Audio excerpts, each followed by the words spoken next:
This is the story of our son Fox, who is no longer here on earth with us, but has left a huge place in our hearts and our lives today. So my pregnancy with Fox kind of came after 2 miscarriages. We previously had one 3 months before we conceived Fox, and then another one 3 months prior. Our very first one was pretty tough because we were 12 weeks along, and going to that scan to find out that our baby no longer had a heartbeat was probably the worst pain that we thought we could feel. Yeah, we didn't even know that was possible. You don't really think about miscarrying or when you're first-time parents, do we? We had no idea, and when we found out, they put us in that little room off to the side to talk to a counsellor. It all happened very fast, and it kind of, your whole world crashes down, I guess you could say. Like, it's just a very dark and lonely place in that room, but you know, thankful to have each other. Yeah. In those moments, you need that support. Yeah, so I think our pregnancy journey, or our journey to having kids, started very tainted with the reality of what can happen throughout pregnancy and birth. And so when we fell pregnant with Fox, I was cautiously optimistic, and I felt like both of us had just kind of protected ourselves from a potentially happy ending. But once we kind of passed each milestone, once we got past that 12-week scan, and once we reached that 20-week scan, and once we found out the gender, it just became a little bit more real, and we began to soften and, really kind of be excited about having a baby and trusting the universe that this time everything was going to be okay. Finding out he was a boy was a special moment for us too. At that moment in Brisbane, that was before we moved to Darwin. That was pretty special. I don't think you have a preference for gender, but I'm sure you were excited. Guys can relate when that first one's a boy. It's just that extra bit special, and you just feel like, I don't know, it's just the proudest moment of your life is coming. Yeah, and I wanted to do everything right in pregnancy, so I ate the best I could. I researched about, giving birth to my child and making sure that it was the best way possible. I was really big into searching about natural births and not having an epidural, doing it in a birth centre, all the kind of things where I thought I'm giving my child the best start to life. So the pregnancy, it went pretty well. It was my first time growing a baby all the way up to 38 plus 6 weeks was the day I went into labour. And it was definitely painful getting to that point, having your body grow so much and expand, and accepting the changes of your body and your moods, and then the waiting game kind of began. We were a little bit impatient though, so once it kind of got to 37 weeks, I was actively walking every day, going up steps, trying to get birth happening, because I really just didn't want to go to 40 weeks. Especially in Darwin, it was just hot every day. I wanted to just give birth as soon as possible. And then, one night, I guess... It was a Saturday night, I remember, because I worked that Saturday. Yeah, Teddy said to Fox in our belly that he had to come on a weekend, because it meant that Teddy would... I would be there. I'd be home with him and Michaela, so... Yeah, it was the Saturday night. Mickey went into early stages of labour, but I wasn't sure. Well, we both kind of weren't sure what it was, or you were. I don't know. I slept the whole night. Mickey literally handled it out in the lounge room on a medicine ball and walking around, let me rest, because I'd worked all that day. So. Yeah, so it was the 25th of March, and I remember going to bed at 9 p.m. that night. I had done up this little sheet of how to kind of manage labour at home for as long as possible. As we'd selected to go through a birth centre in Darwin, we did have private health, but at the time there was only 2 doctors and none were available for the birth. So instead of using the public hospital, we decided to use the birth centre because we felt like we were still going to get that private experience. And it was 9 p.m, went into labour, and I remember like turning on my app and like counting down and going, oh yeah, okay, this is like kind of close, but I'll just see how it goes, because I think it had to get to like 3 minutes apart before I needed to call my midwife. And so it was 9 p.m. at night, Teddy had just gone to bed. I couldn't sleep because I kept getting woken up by these pains, and I'd read that it's best to have one partner have as much rest as possible, so that we can kind of swap when the baby's here, and I could rest. So I let him sleep all night, and I grabbed a medicine ball and just sat watching Sex and the City all night until like 4:30 a.m. I think. I started to realise these are getting closer, and I woke Teddy up and we got the midwife over. She told us to go for like a walk, and we could only make it to the end of the street and back before it just felt really close. And it was hot and dark. It was hot. She'd assessed me and could see that I was 4 centimetres, which meant that we could go to the hospital at any point. It was like 9 a.m. at that time when she said that, and she left and was happy with how everything was progressing. So I was kind of like, okay, well, let's just keep trying to ride this out at home as much as possible. But once she left and, everything started getting a little bit closer, I started to freak out a bit, because there was a 25-minute drive to the hospital from where we lived, and I just started to like go, okay, this baby, like, what happens if it comes, sooner? I don't want to have a home birth. So by 10 a.m. I was like, we need to go to the hospital. And I remember we got in the car. It was kind of a little bit surreal. Going to the hospital, we put on like a playlist, and just getting excited at this. Getting excited, I had a TENS machine on my back to kind of ease the pain. Because every so often when Teddy would hit a bump or something, it would hurt a lot. But 10 a.m, 10:30, we were at the hospital, and it was kind of like, okay, like, what do we do now? Like, we're here to have a baby, but like, how long is this gonna take? So it was just like kind of moving around, trying to do things to help the baby move down and come out. I got in the water, but I really hated it. I thought I would have a water birth. I'd of course done all of the research on how like water births are calming and meant to help, but when I got in the water, it just didn't feel right. I just felt uncomfortable. I felt like I couldn't like just relax the way I had the TENS machine on my back out of the water.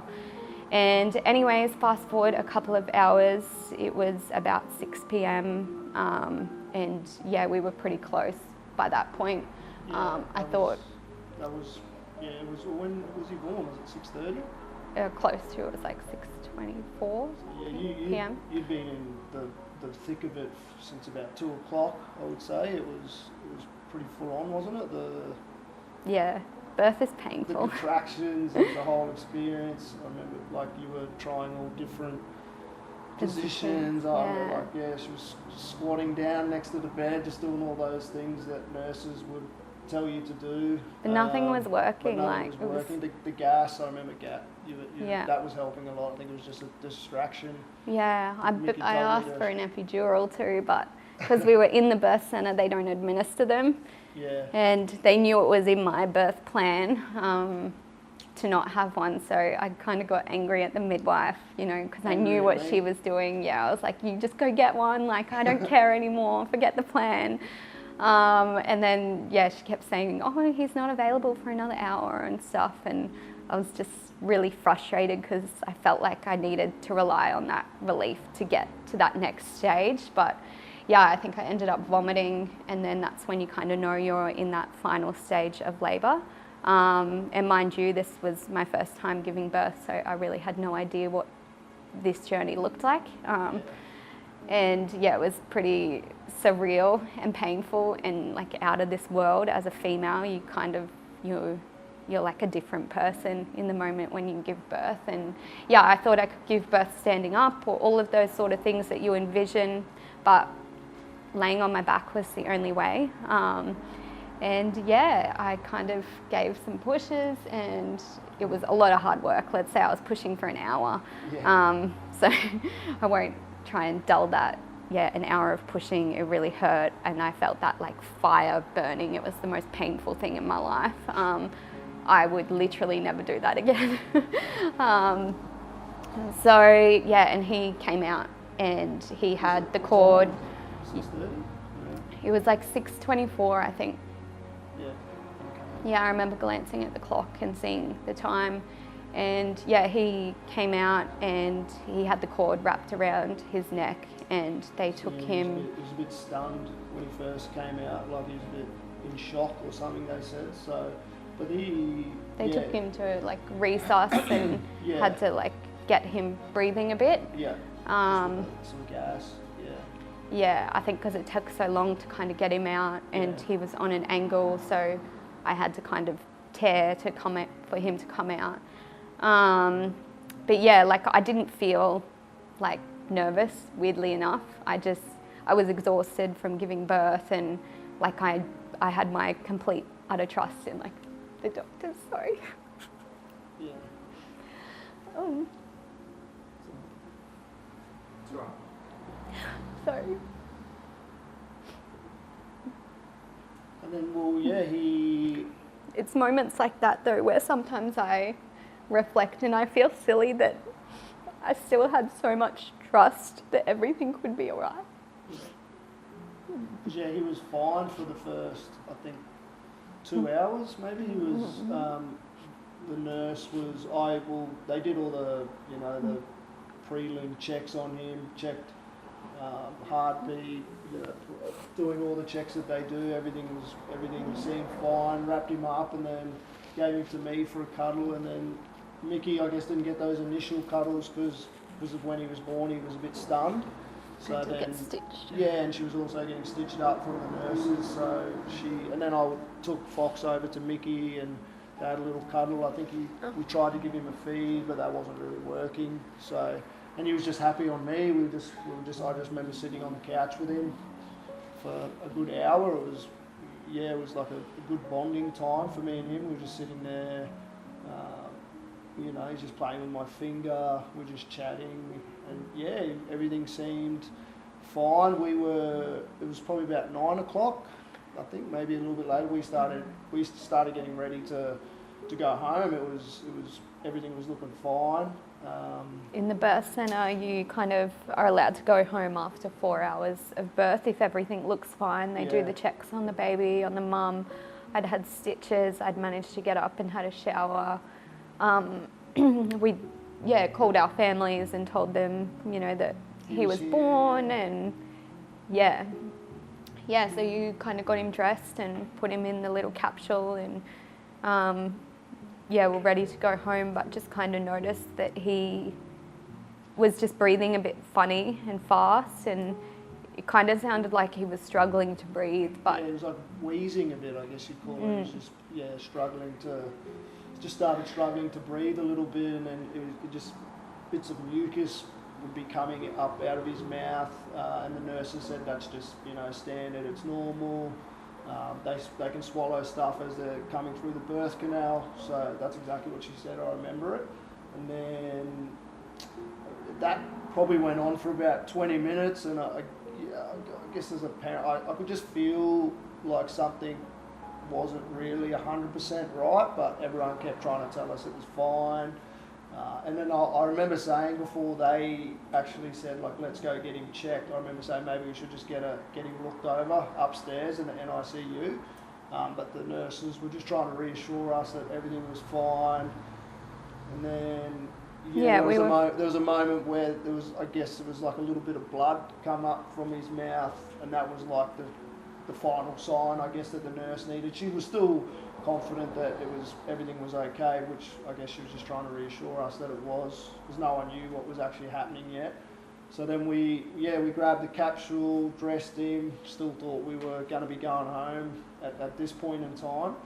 And we went upstairs and then, took him into the NICU, and Mickey was like absolutely destroyed from the night and the day. She still hadn't slept since the night before she went into labour. So I remember we took him into they wheeled him into NICU, and Mickey was just resting on a bed, and we were calling our families. And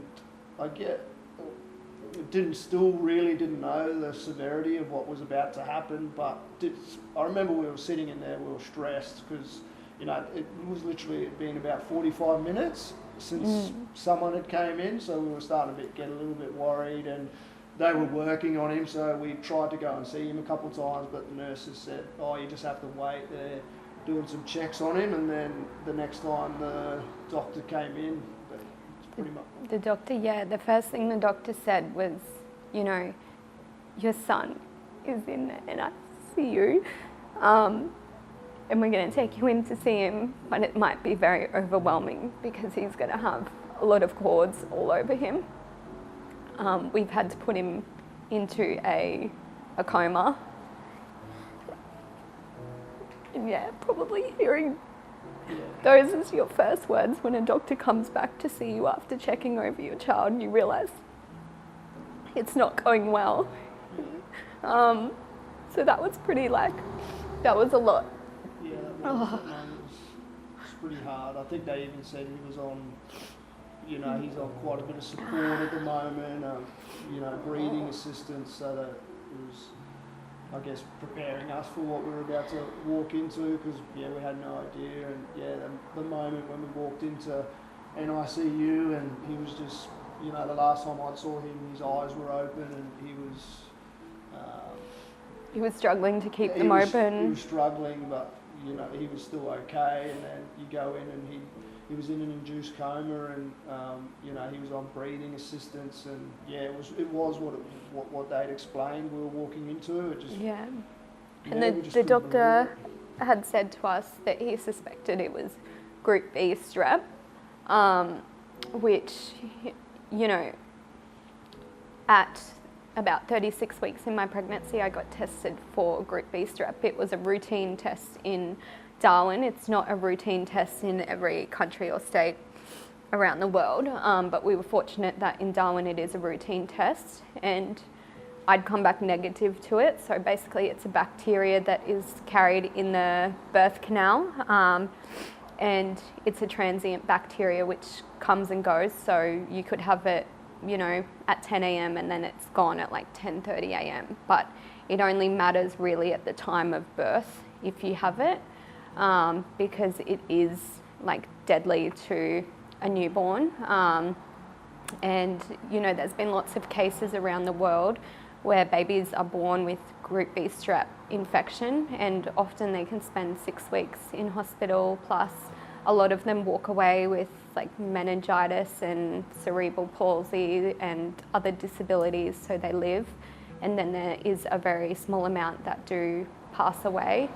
So I remember when I did that test at 36 weeks reading about it, and I remember seeing that it was 97% accurate, which, in the grand scheme of things seems like a high accuracy rate.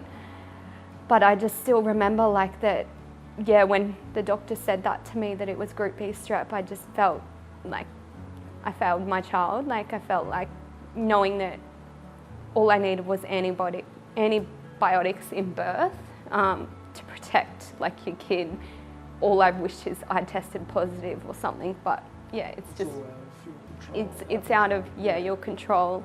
So that was pretty hard to kind of hear that he had Group B strep, and it was terrifying because I didn't know the extremities of it. And I remember posting immediately in my birth support group, in these Facebook groups you have online, you join when you're pregnant with women that are having babies around the same time with you, and I shared that I'd just given birth to Foxx, but this is what's happened. Has anyone else experienced it before? I was looking for hope and positive stories, and I can still find that forum today, and all the women that wrote on there, and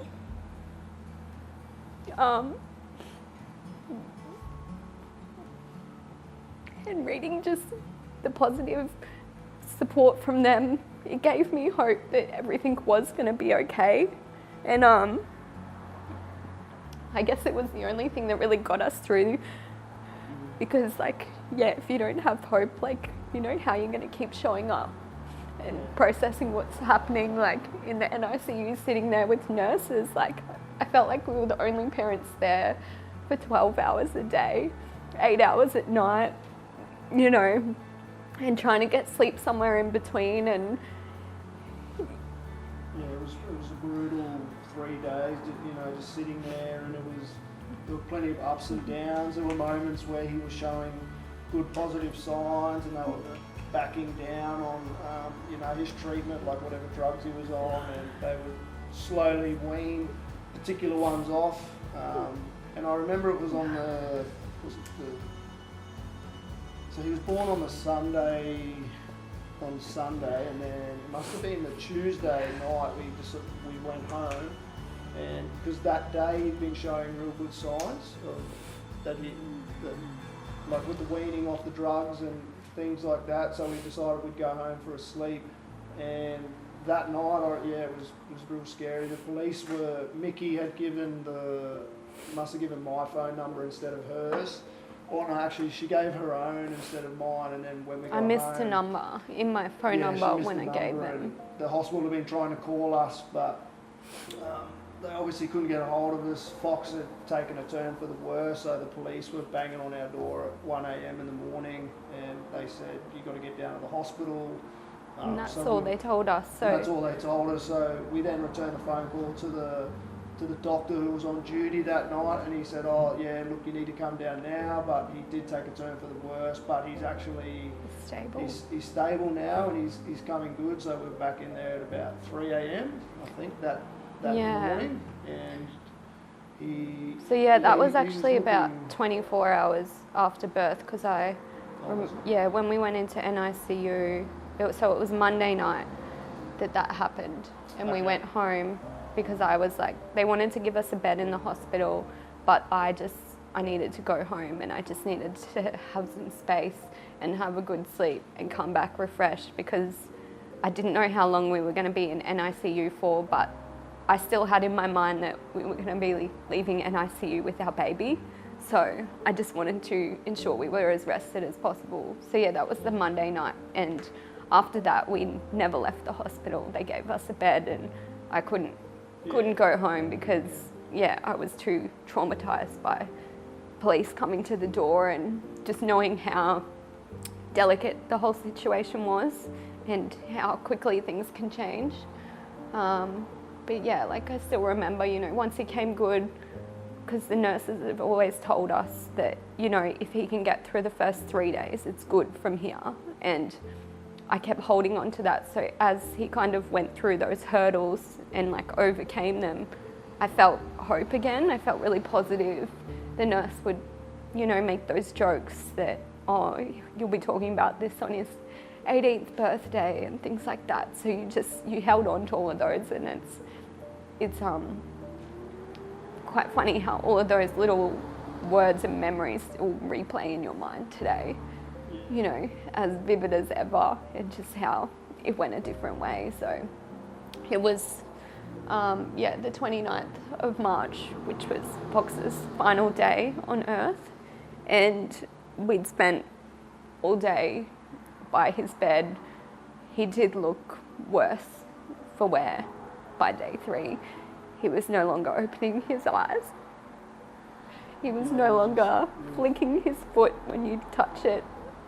Yeah, and he started having seizures, I guess, that day as well, which wasn't a good sign. The doctors told us, and then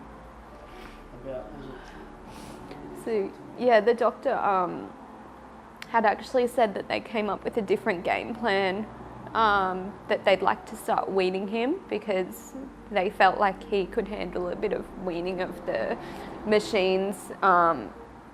And so again, it was like that little bit of hope again. A new doctor came in, new game plan. It did feel like the game plan was getting changed constantly. It was pretty overwhelming. but you just trusted that, you know, they know what they're doing. And so we decided that we would go and have lunch down at the local shopping centre, which was only like 2 minutes down the road. But I just needed some air. You know, you've been locked in hospital for days on end, just sitting by a bed. And he was stable. He was stable. He was in a good patch. I guess they started a new treatment that morning, and he was actually showing good signs. They started weaning some drugs off him, and he was really stable, looking really well. So yeah, we decided to go for lunch just up the road, and then we got a phone call. We were still sitting there waiting for our lunch, and we got a phone call from the doctor saying you need to get back down here ASAP. And yeah, I still remember Mickey just broke down when we were sitting there waiting for our lunch and just started cuddling me because I think she knew what we were going back to, but I was trying to remain positive and trying to just pray to God that everything was going to be okay. And when we got there, he was surrounded by nurses and doctors, and the nurses came over to us, and everything. We knew straight away as soon as we walked in. We both just broke down. Yeah, Nothing really all needed day. to be said. All day I had this like feeling in my tummy that I couldn't quite explain. This was even before we went out for lunch. I thought that's why we went out for lunch, because I thought it was like just a hunger, because I couldn't recall when I'd eaten properly. And I remember getting assessed by I don't know if you remember the doctors and the midwives, because they thought maybe I had like retained placenta or something was wrong, and everything was showing up perfect. So I just had this weird feeling in my tummy all day. And so when we went and left to get lunch, that is when Foxx chose to leave the earth. And I feel like it's because he couldn't do it in front of us, because we literally didn't leave his side. So, you know, that was really hard, because for a long time I questioned if we just stayed there, would it have happened? You know, would we have helped him fight? But I realised that, it just happens, and it has to happen sometimes. And hearing the doctors say that, I'm sorry. There's nothing more we could do for him, or he's just exhausted and he's got nothing left. The seizures had gotten to a point where he couldn't come out of it. Yeah, it was a seizure after seizure, and he couldn't come out of it. So I still remember the question. They ask you as a parent, they're like, "Are you happy to take him off the life support now?" And you're just like, how do you make that decision? Like, I said, broken. I said no. Yeah. I said no. I said, I don't want to do this. I said, I've seen this before. Like, people go into like seizures or comas and they come out of it. Like, we just have to keep him there. Like, and I wanted them to just keep him on it, but they like put him in our arms. And when I looked down at him, I could see he just wasn't there. He wasn't coming out of it. He was already gone. His body had started to change. The colour changed. Like, there was no kind of coming back. And the only thing that was keeping him alive was a machine, but he wasn't alive. He was just had a beating heart by a machine. So that was probably the hardest moment, sitting there with your child in your arms, knowing that they're gone, but being kept alive by a machine and having to say, like, now's the time. We had a priest come and bless him. That was kind of the moment we said goodbye to Foxx, and that was probably the most lonely time in your life. And packing up your stuff, you're in a maternity ward where the NICU is, so you're walking past families holding their newborn babies, you're hearing them cry, and here you are with like your pregnant belly, or your belly that's empty but it still looks pregnant because you only just gave birth 3 days ago. And walking out of a hospital with no baby is nothing I ever imagined in my life that we would do. No, yeah, still, even now, still, I don't know, like we talk about as a couple, we've always tried to talk about it and be very open, especially with each other. We don't want Fox to be something that we can't talk about, especially within our house, with our children. It's very important for us for them to know who he is, and I feel like he kind of paved the way for our family in a way and for our children. I don't know if, we would have met Elle or Cruz if it wasn't for Fox. So it's just you go through all the stages of grief. I think it's denial first, and then you can't believe it's happened to you. You don't want to accept it.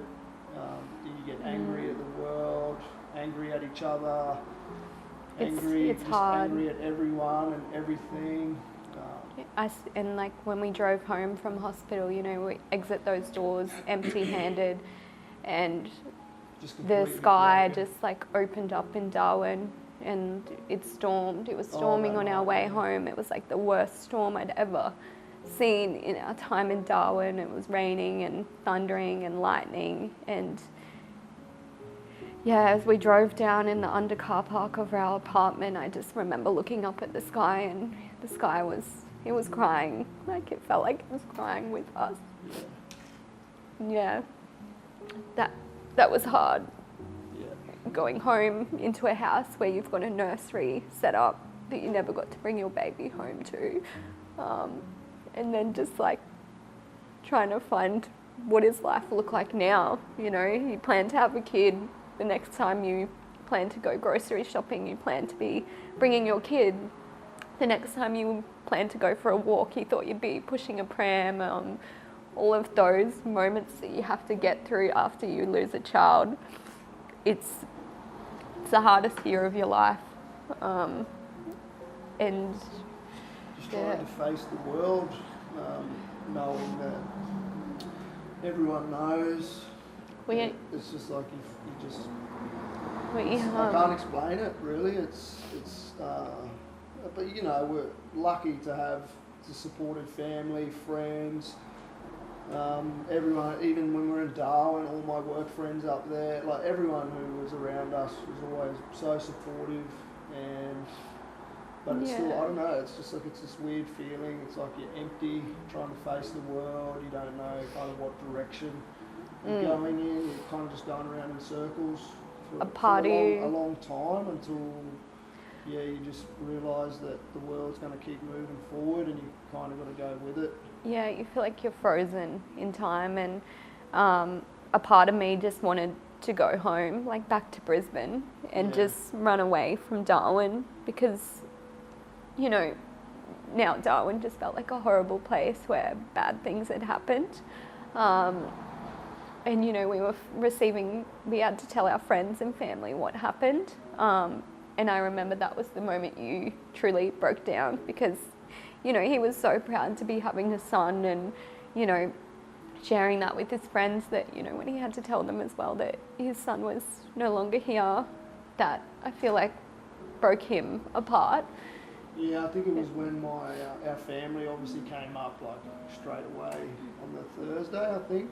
And I think it was, when I saw my mum and she gave me a cuddle, and that was just the moment I saw my mum was just broken and bawling her eyes out, and that was the moment I finally just, after that whole experience, just let go and pretty much dropped to my knees. I just couldn't believe what was happening to us. I didn't accept it. I was just, completely lost and broken.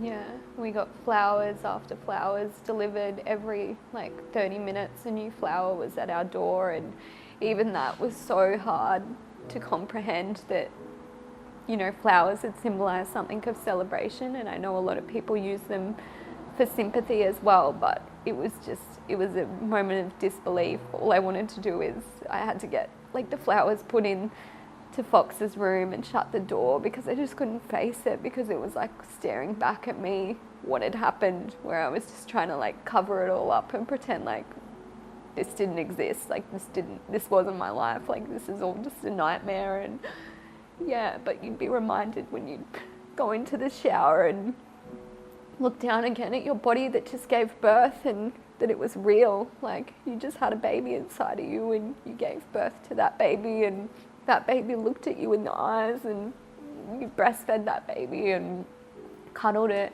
but you also kissed it goodbye and had to turn off life support and yeah, not come home with him. That was hard. So yeah, the days after that was just a blur. yeah, it's a Complete blur. Can't remember it still now, really. I don't know what happened. Yeah. Just, Yeah. yeah. Like, yeah, frozen even for each other. Like, I remember just sitting in the shower at like 3 a.m. and just, it was the best place to almost be because you could cry, but the rain, you know, the shower would just wash away those tears, and it just felt like a symbol of life again. You know, you're gonna get through this, and that was all we had to do. And I remember Teddy said to me, like, the most important thing we have to do right now is stick together. And I found that really hard because, like I said before, all I wanted to do was run away, and I was like, I didn't really care, I just wanted to go. But it was a good reminder that, yeah, we're stronger together and we have to face this together, and how we grieve is going to look different. And that was hard as well because, you know, as a woman, all you want to do is open up and you want to get to the bottom of it. Like, was this something the hospital had done? Was this something that I'd done? Was this a sign earlier in pregnancy? Was this a sign? You want to look for something to blame. But a male, I feel like they just want to like suppress it as well, and, you know, not always try and find a reason and just learn to accept it. So it was hard in the different ways we were grieving in those first few days. And I had booked in to see like counsellors, and every time it came to going, I just couldn't do it. I couldn't go to counselling. I instead, you know, healed through writing. It was one of my ways of getting everything out that I wanted to say, because I didn't want to put the weight of it all on Teddy, but I didn't want to sit there and talk to a person who really hadn't felt what it's like to lose a child. So instead, all I could do was just write about it. And that's when I started sharing our story.